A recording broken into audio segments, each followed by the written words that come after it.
Hey guys, welcome to HKC 217 podcast powered by All Seasons Energy.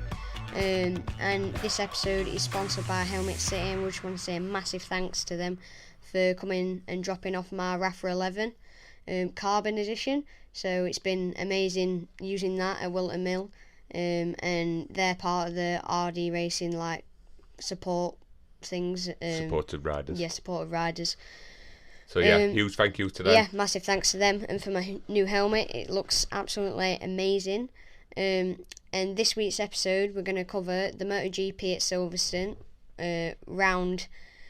round 6, which were at Whilton Mill, and then we got the Rocco's Ranch race event at Champions Flat Track, and then going to Spain, which we'll talk about at the end of the episode. At the end of the episode, said that you're going to MotoGP, we're covering that? Yeah. Okay, so as we roll into episode 1, so we will rewind. We will apologise for not doing a podcast for a little while. We've been just mega busy training. It's been absolutely red hot. It's absolutely red hot in this room at the moment now.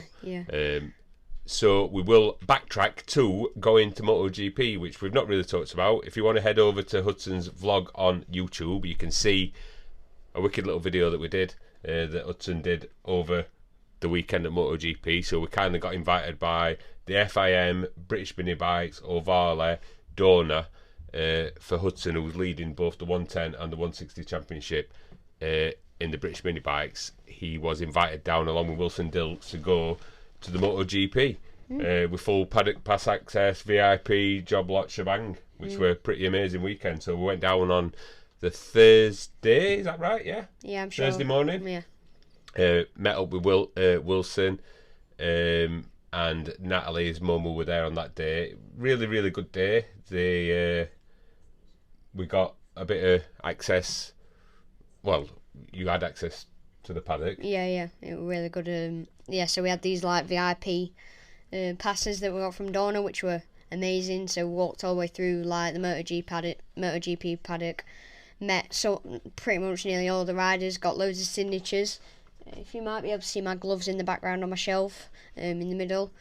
I forgot about that actually. Yeah, so on that particular day, because the riders weren't riding that particular day, you kind of got decent access. So they were doing a lot of media stuff. So yeah, it was really cool. Hudson got to Bagnaia, everybody really. Yeah, first rider I seen were Bagnaia. Then we got all his teammates. We got Marquez. We got pretty much nearly every MotoGP rider except from a few. But yeah, it was really good. We buzzed around doing that all day, which were pretty cool. Really nice weather it were on that Thursday as well, if you can remember. Yeah. Then you had to go on the main stage, which was with Sam Lowes. Yeah. If I'm right, yeah? Yeah. With Sam Lowes. So you went on the stage with Sam Lowes, and you and Wilson, which were a bit of a taster to what you'd be doing on the Saturday. Hudson, they had to do an interview on stage. Pretty cool. Got to meet Sam. And then we met up with Sam again later that night. In fact, yeah, so later that evening, we met up with Sam again. Yeah. And they'd give you a paddock pass. Sorry, a garage tour. Yeah, garage tour, which were really good. So went through the back of the garage, and went in through the garage, walked down this little corridor, and then we got into the garage, and there were 2 bikes sat on the benches, and it had all the weather team and everything, and all the data and everything. So it had So Sam's bike were there, Tony Arbolino's bike were there. So it's Sam Lowes, Tony Arbolino. Yeah. Tony coming a bit of a whirlwind actually, messing around. So he's a bit of a joker, which was pretty cool. Sam were amazing. We're talking with met up with Anna Espeleta, I think it is Espeleta. That was really good. Met up with Alan from the British Mini Bikes. Met up with Dave from the British Mini Bikes as well. So that was kind of Thursday. Then we had weekend passes basically. So over the weekend, his mum come down, and his uncle and his cousin come down as well. So on Friday we kind of had his day to ourselves. That's right, isn't it? Yeah. So on the Friday, obviously there's a lot of things going on there. There's loads of different racing. There were British Talent Cup practice days. So we're seeing Harley, Sully there, George Bowles, another rider that we know. We're seeing George and whatever not. So we're seeing so many riders over over the weekend. So that was Friday. Friday practice is obviously kind of like escalated a little bit now, especially for MotoGP. So Friday FP2. Yeah. Am I right? Yeah, Where it that's starts getting a little bit hectic. Yeah. Really, really exciting. So really enjoyed Enjoyed that day. The Friday night as well, Chasing Status were on. So after all the madness of the racing, Chasing Status were on the main stage. That's right, isn't it? On the Friday, yeah. Yeah, on the Friday. So they were really good. Oops. So they were absolutely awesome. Obviously, they were his uncle, his mum, met up with Wilson. We were like raving right up front. Again, you need to go over, check the link in the description, check the vlog. Basically, that we pretty much cover that. Yeah. Cover that weekend in a Amazingly. nutshell. Yeah. Saturday, weather was atrocious. Yeah. Really bad.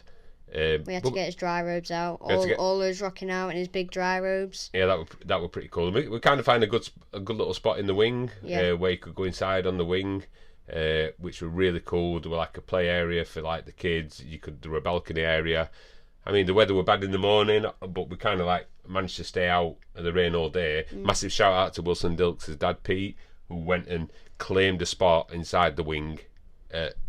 I think we were there at 9 o'clock in the morning, basically. Yeah. And we got there about 10 o'clock we got there, and he was already there. Claimed a massive seat for us all. We could watch it inside if we wanted to. But actually, through the day, the weather kind of lightened up a little bit, and you could actually watch it outside, and you didn't really get soaked. It was just really raining, bad in the morning, really. Is that right? Yeah, that's right. Yeah. Am I getting days mixed up there as well? Really? No, it were last day. Yeah, that was Saturday, weren't it? Yeah, that was Saturday. Saturday were terrible. Yeah. Sunday were all right, weren't it? Yeah. So that were a fantastic Saturday day. Again, we got to nip into the paddock. Hudson and Zane went up on. We kind of passed that main stage area, so they were like Monster Energy. They were doing like a stunt show stuff there at the Monster Energy stage, which is in the middle of the track. I mean, like you kind of realise that the amount of walking that you had to do at Silverstone were like unbelievable. Really, I think it were. And the one thing was that it's like we've never been to Silverstone before. Then they've always used like the old grandstand and everything, and the old like start grid. Now they're using the big wing, which they normally use for F1. Yeah, so it's like so over. It's the first time that. Well, every time I've been to Silverstone for the BSB, I think even for the BSB, but definitely MotoGP, it's been over. I don't know what stand what pit straight it's called, but it's the one that goes into Copses with the tunnel at the end. So MotoGP's always been there when I've been there. Kind of never even ever pondered that far into Silverstone, really. Yeah. I mean, like there's a video of me and Hudson. I think it was Ross's last podium at Silverstone. I think it were me and Hudson went up onto the track on the old pit straight, but we never really pondered that far in. We did go to that bridge area. I can remember them Ossets being there, if you can remember that. Yeah. So, but we never pondered that far. But it's so big. But yeah, they had a lot of things set up. So as we were pondering round and looking at all the activities, they had like a BT Sports simulator there, which you nailed on the reaction time thing. Yeah. Not BT Sports, sorry, TNT Sport. There were like loads of shops, loads of foods vendors, and the massive stage were there. Still, obviously, been there all weekend. As we pondered past, they were kind of doing a competition thing for trying to win. Well, we didn't know what you were going to win, did you? Anyway, we put your hands up. You and Zane ended up getting on stage, and you had to do a lap of Silverstone and the MotoGP 25 game. Yeah. And Zane and Hudson won some paddock passes for us all, which were a paddock tour, sorry. Yeah. So that were pretty wicked because Dan and Zane and Tony as well, they didn't have any paddock passes, so that kind of worked out absolutely mint that because they got to do a good paddock tour, which were amazing. Kind of like balanced out the weekend, really, didn't it? Because it was kind of like a super bonus that you got to do that. Saturday's racing were really good. We watched it from like the wing. Amazing watching MotoGP. Amazing watching the British Talent Cup race as well on Saturday, which were a really exciting race. Yeah. And then Hudson had to go on. After the British Talent Cup race, Hudson had to jump in a MotoGP, God knows what it were, like a VIP car, and we got scooted off with Anna again to the main stage again. And this time, Hudson were on stage with Jake Dixon, Sam Lowes again. Yeah. All the MotoGP stars were on there, so they were doing a massive auction. Yeah. So that were super cool. They brought out miles more people this time. Yeah, it were really good. Yeah, but yeah, went on stage. There were loads of people, and it were quite nerve wracking, but just went on, and it were quite good. So they brought out like the young riders, so that's why they obviously brought us out, and then they went from like Moto 3, Moto 2. Yeah, I think all riders were on there at then there were some point. MotoGP ones. MotoGP, they were auctioning off the stuff as well. Yeah. Again, with that on the Saturday night as well. Yeah, they did 2 auctions. That were good as well. You see that in his vlog as well. Yeah, you can see that in the vlog. So yeah, mega cool day. Then we went back to the site and come back for the Sunday. Reset on Sunday. Kind of had a few little bits and bobs that you had to do again on Sunday, but again, rinse and repeat. MotoGP, paddock access, really cool, like walking around paddock. Kind of chilled up on the wing a little bit again that time. We, Uncle Dan and Tony's mum, they had some stands. So for the MotoGP, we watched it from the VIP bit. They watched it from the stands that were wherever they were. Then we met back up again, watched the British Talent Cup race, watched the Moto 2 race. What else did we watch? Watched the Moto E race, didn't we? Yeah, that were freaky. Like as they went past, and it was like. Yeah, it's a real shame. Like in Hudson's vlog, we couldn't really. We got told like we couldn't really include any like footage of the bikes on track. But I can assure you, like obviously pretty amazing. You only need to go and search online to go and find out plenty of footage and watch the highlights of the race. You forget, like when you're watching it on TV, you don't think they're that loud. But when they come past you at 100 odd mile an hour, it's absolutely crackers. They even where that straight bit past you, so loud. Where we were at the pits bit, where you could see them pulling out of the pits area. I think that is a little bit on the vlog where they're just about to enter the track. Yeah. And like just hearing all them bikes, they all sounded pretty awesome. Yeah. And Talent Cup tights sounded awesome. What else were there? The Moto 2 bikes sounded mega. The electric bikes, we were impressed by electric bikes. You went and sat round where the electric bikes paddock were, which were a separate area because of like the fire risk because of the charging. They were like a 4 or 5 or 3 or 4 like firemen always on hand. They were like in a separate container bit. Separate containers, so it had like a fence around it. Yeah, each paddock team had like a container, and it was like a self-closing container type thing. So if there were any electrical fire to do with obviously these batteries, they could kind of like it was separated away from the like main paddock. Yeah, it was like crazy watching that. But like, I was like super impressed. I mean, them bikes look stunning. Yeah, they do. It's the first time we've seen them in person. Me and Hudson like follow a little bit of that stuff, which was really cool because we know that they've been like developed by Ducati, which were like mega awesome. Seeing loads of riders again, mixing round with stars. Really good, yeah. Absolutely awesome. Seeing a few people in the seeing Suze interviewing Uccio for VR46 thing for BT Sport. Seen a lot of team managers. Seen Ducati team manager, well, one of them. You got to see he was just pondering around. So what we did find out is that somebody told us when we had these paddock passes that we had like these VIP ones. So after 3 o'clock, like you must be able to buy a paddock pass, and there's like a paddock pass that's obviously from 9 o'clock until 3 o'clock in the morning. Then 3 afternoon.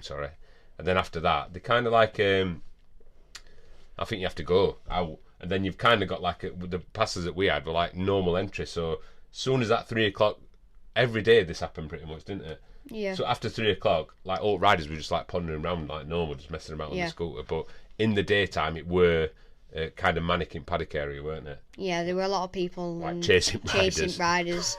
You got somebody.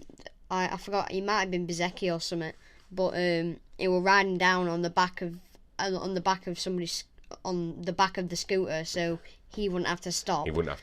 So I mean, it were a bit like awkward. Like you watch that and you think, oh god, they're getting hounded, but it kind of is. That's how it is, really. But yeah, somebody jumped out like in front of the bike, in front of him, and like they run over the foot, so it meant that they had to stop. And then all of a sudden there were a massive crowd, and then he had to sign everyone's everyone's stuff who were chasing after him. Kind of got trapped. Yeah. Somebody tripped him up and made him stop, and then everyone just swabbed him, and he literally couldn't drive out of like this crowd that he were in. Well, we did see that quite a lot, but we've seen that quite a lot. But that is how it is. I mean, it's the world famous riders. Yeah. So yeah, that pretty much sums up like the MotoGP weekend. Again, you need to go over to Hudson's vlogs. Just search for the HKC 217 vlog on YouTube, and you'll be able to find and watch like a little bit of a video and everything that happened there. A load of photos up there that we've put up as well, and a little bit of coverage of that. So we will roll in as we're trying to make this a quick episode, because we are literally going to Spain in the morning.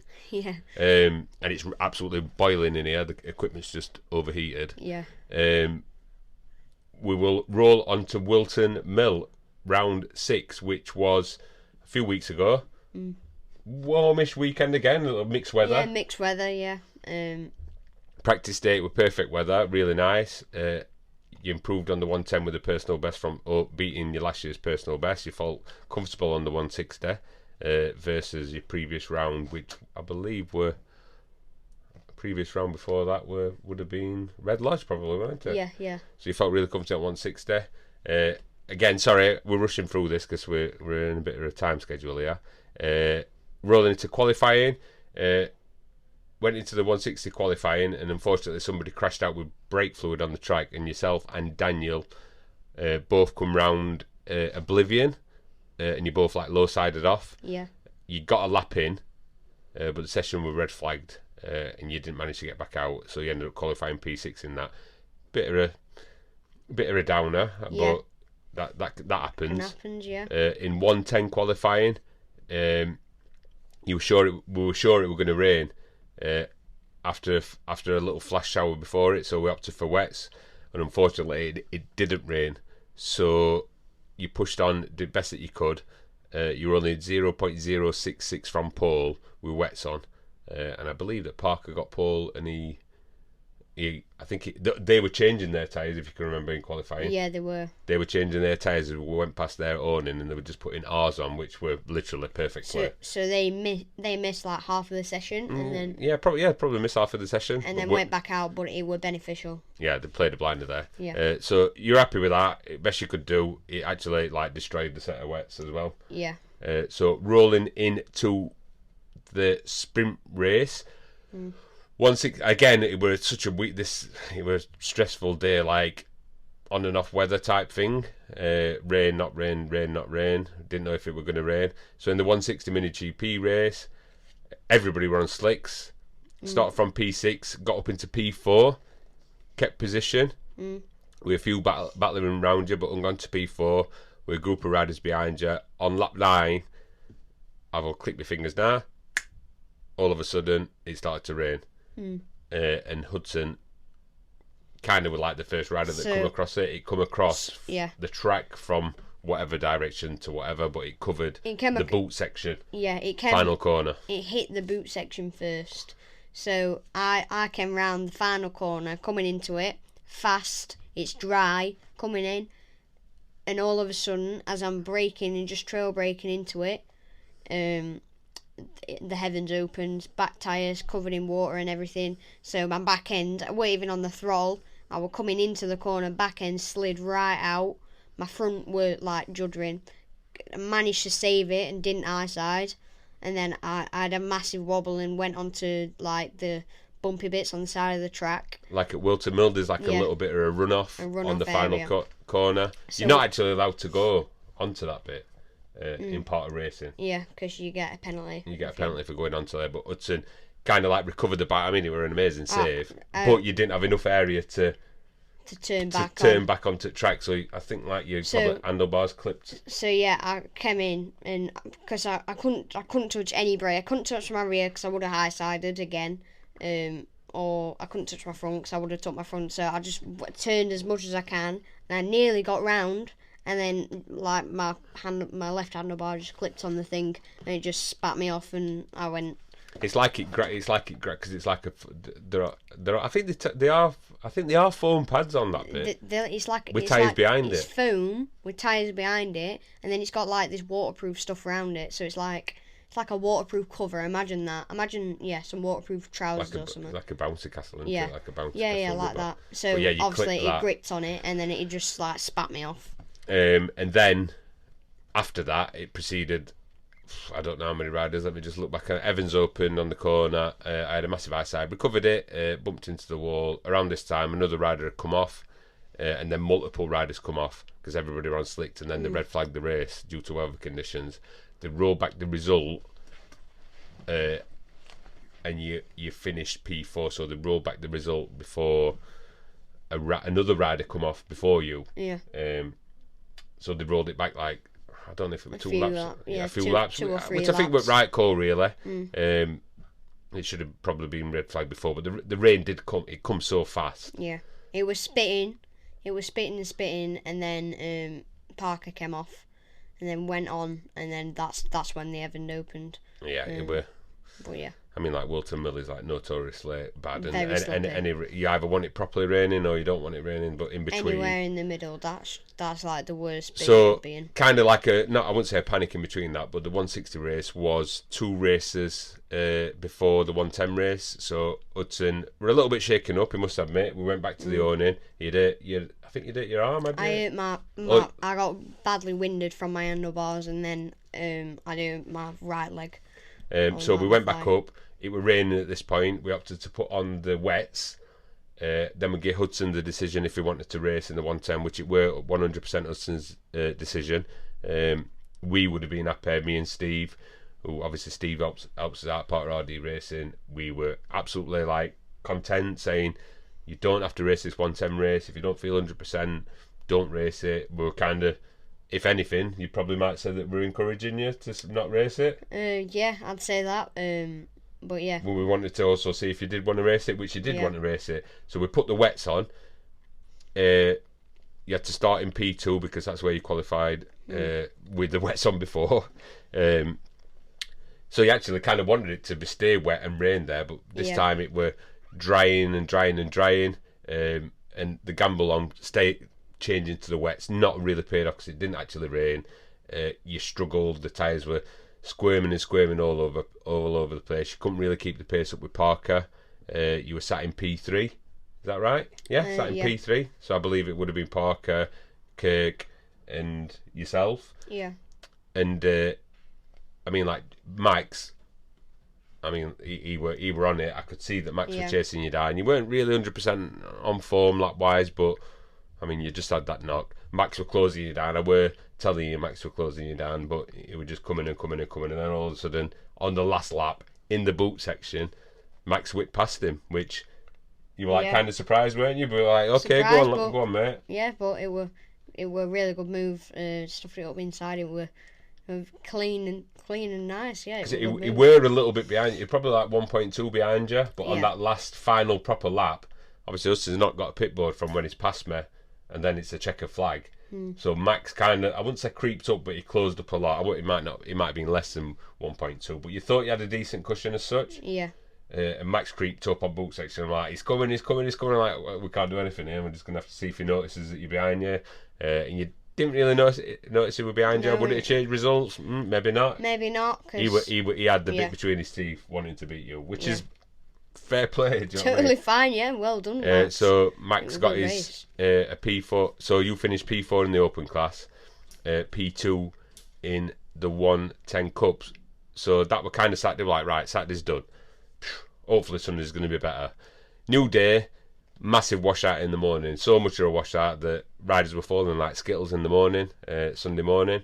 You decided to miss the 160 warm up because there were riders and mini motor riders and 90 riders falling all over the place. It's like an ice ring. So we kind of missed that, purposely so. It was just like, on Whilton, it's so bad. There's like no point coming a cropper. Yeah. So we opted to do that. You did a lap on the 110, and it chucked it down again. Yeah. So you come in. So it actually were dry then again, weren't it? So it just dried. It actually dried noticeably fast. Yeah, it did dry fast because it was like humid, weren't it? But you did a lap on the 110, then it chucked it down. We flag you in. Obviously you're on slicks. So that were the morning warm up. In the race, so let me look. it's opposite way around now, so it's a 110 race different now. So in the 110 race, condition are cleared and we're ready for action. Starting in P4, because of where you finished in the previous race on Saturday. Yeah. You had a good start, took Kirk on lap 1, and you were on to Parker. Settling back into my rhythm, felt really comfortable on it, and took the lead on lap 7 with a PB of 53.6. Got away from Parker and took first in the open class and first in the Old Valley 110 Cup. You really, really wanted that win. Yeah. After having a bit of a rough Saturday, you had it in you in that morning, didn't you? You were like, I'm going out there to win this one. Yeah, it's a new day. Let's go. Which were amazing mentality. Yeah. Into the 160 Cup, setup still didn't really feel right. Bike was squirming a little bit all over. We were deciding whether or not to put new tyres on or not for race 1 on Saturday. We didn't really change them, did we? But kind of worked out from that race 2 on Sunday that them tyres were done. Them tyres were done, yeah. You couldn't really keep the pace. You come P9 in the open class and P3 in the 160 Cup. Stuck new tyres on it. After that, rolling back onto the 110 bike, starting from pole. Just pushed to get away from Parker and Kirk. Did a PB again. PB again over 53.4, which... And maintain your gap from Parker, basically. Which, good race. So you're happy with that because you got 2 wins on the 110, really, where exactly were a bit of a grim start. And in the 160 Cup, setup tweaks, felt better, grip improved. Made a decent jump in lap times, where I did a 53.9 on the 160 bike, finished 116 in class and 3rd in the 160 Cup. But in that particular race, you actually started off steady. I started off because I had the new tyres with these Pirellis. It's quite hard to get him like warmed up, get him scrubbed in from brand new. So I went out in the morning with them on, but that weren't enough to scrub them in. So going I just out, said, didn't I, that these tyres are going to come. They're going to come and they're going to feel probably amazing. Probably about 2/3 into the race. Yeah, so or maybe 1/3 into the race. Went round first lap, squirming all over. I nearly high-sided coming out of Christmas on first. Lost a lot of positions. Lost loads of positions, and then through the race, it was quite satisfying feeling the tyres coming back. And it just got better and better every lap. Towards the end of the race, I was pulling gaps on the people that had just overtaken me a couple of laps before. But it was really good. So a bit of a positive end from that, especially with the lap time. And we're a big jump on the lap time in that race 3. So that pretty much concludes Whilton Mill. We're not going to go over all the results from the round because you'll be able to find them online.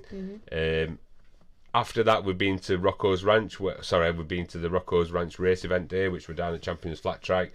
Really good racing there. First time that you've actually raced with older lads. So you were racing with, I believe I'm going to get his name wrong here now. Harrison McKay, Ash Barnes, I think it was. Ash Barnes, that's what. And your old rival in the championship, Archer Williamson. Yeah. And Hudson.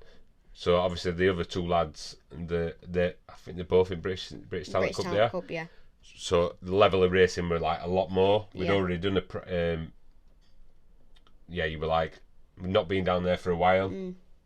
Took a while to get back into it. To get back into my rhythm, getting my body position better on it, and towards the end of the day, I felt really confident with my body position and sliding and stuff like that. Yeah, I think results wise, over the 6 races in the final that they did, I think it was 4th, 3rd, 2nd, 4th, 3rd, 3rd, 2nd, 3rd, and then I think finally you come 3rd, didn't you, really? Yeah. But on that one where you come 2nd, that was like probably the best race of the day, that, because you led that one for like 2/3 of that race. Yeah. In front of Harrison McKay and whatever not. Even people were like, Hudson's in the lead. Yeah. Like pretty epic that. And really actually like reignited us thinking like flat track, oh man. It's really good, yeah. Really enjoyed it. We haven't been in a while. We haven't been in a while, and we actually went from that day.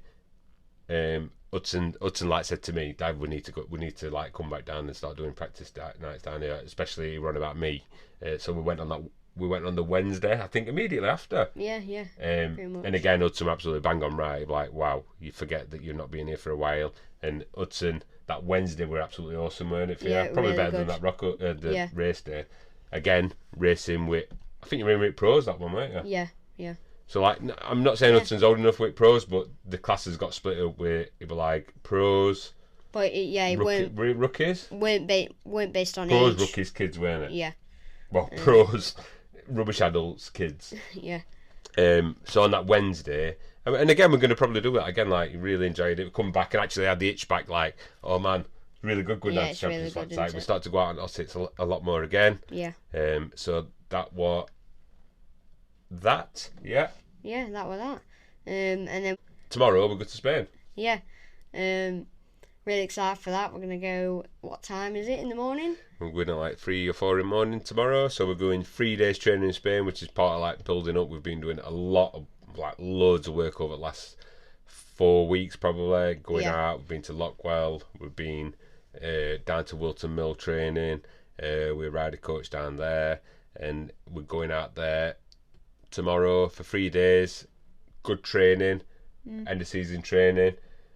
Pro coach, really looking forward to it. Super excited. Yeah, I mean, really like, we don't need to go to Spain for weather because it's absolutely boiling here now. But it should be 3 days of intense training, so we're really looking forward to that. And we will be back with a vlog and a podcast for the next round, which is in a few weeks at Three Sisters. So yeah, we'll see you there. I want to say thanks for watching. Go check out his channel. Just search up HKC217 on Instagram, Twitter. Well, not Twitter. Is it X now? Should I say that? X, whatever. YouTube and everything like that. Yeah, check out the vlog. Yeah. Like and subscribe, or follow or subscribe, whatever you need to do on the podcast. I mean, the numbers have gone massively up. Go and check out the HKC217 vlog, which is obviously on his normal page anyway. Check out that MotoGP vlog. I mean, like, got some really good views on that one there. Yeah, good Probably footage. The best one. Good footage as well. It's interesting. So thanks for watching. And we'll catch you at the next one. Like and subscribe. Bye. See you at the next one. Bye.